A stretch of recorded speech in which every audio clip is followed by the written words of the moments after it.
काय मागणी आहे तुमची आणि कशासाठी आंदोलन आहे? नमस्कार.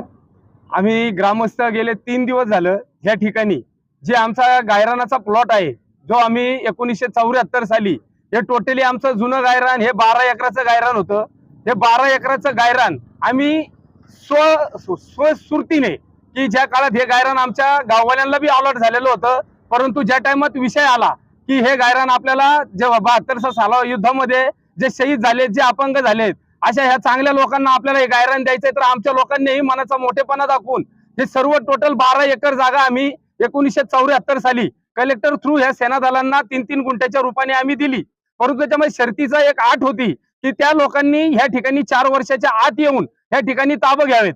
परंतु ती लोक काही आली नाही. परंतु काही एजंट म्हणा, ह्या लोकांच्या माध्यमातून ह्या लोकांनी ह्या आमच्या गायरानाचे प्लॉट घेतले आणि त्या ठिकाणी सरकारची एक अट होती की ही जागा फक्त निवासीसाठी आहे, परंतु त्यांनी त्याचं त्या व्यावसायिकामध्ये रूपांतर केलं.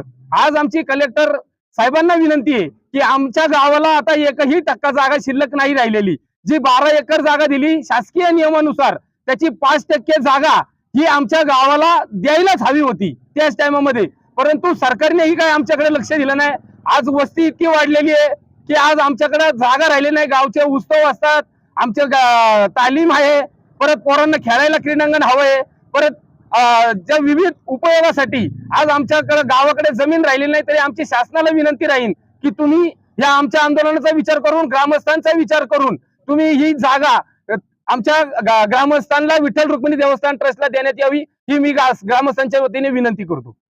जर नाही झालं तर पुढे काय? आम्ही गेले 3 दिवस शासनाला हेच सांगायचा प्रयत्न करतोय की आमच्या गावावरती टोटली अन्याय झालेला आहे. या अन्यायाला वाचा फोडण्यासाठी आज समस्त वडगाव शेरी आणि सर्व नागरिकांचा या आमच्या आंदोलनाला उत्स्फूर्त प्रतिसाद मिळत आहे. या उत्स्फूर्त प्रतिसादाचा सरकारने व कलेक्टरने याचा विचार करावा, अन्यथा हे आंदोलन कोणत्या मार्गाला जाईल हे आम्ही आता या ठिकाणी सांगू शकत नाही. तरी आम्ही आमरण उपोषणाचा इशारा गेले 2 दिवस आम्ही देतोच आहे, परंतु सरकारने तिथपर्यंत जायची ग्रामस्थांवरती वेळ येऊन देऊ नये. कुणी भेट दिली का सरकारी अधिकाऱ्यांनी? आम्ही 3 दिवसापूर्वी कलेक्टरांना निवेदन दिलेलं आहे. कलेक्टरांनी आम्हाला 10 दिवसाची मुदत दिलेली आहे. त्यानंतर आमच्याकडे काही कुणी आलेलं नाही. जय जय जय जय जय भवानी, जय जय जय जय जय ग्राम दैवत भैरवनाथाचा.